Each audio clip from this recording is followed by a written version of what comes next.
माननीय मुख्यमंत्री महाराष्ट्र राज्य यांस पत्र. महोदय, पत्रास कारण की भीती वाटते मोकळेपणाने जगण्याची. मी लाडकी बहीण बोलतेय तुमची.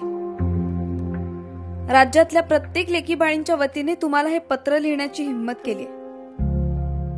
फार काही नाही, फक्त एका प्रश्नाचं मला उत्तर हवंय.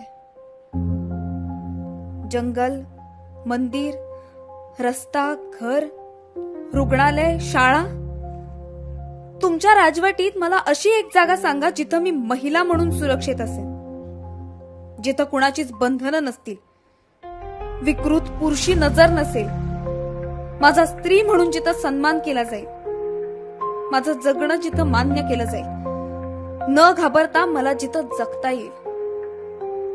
फक्त एक जागा. वाट पाहते तुमच्या उत्तराची. तुमचीच लाडकी बहीण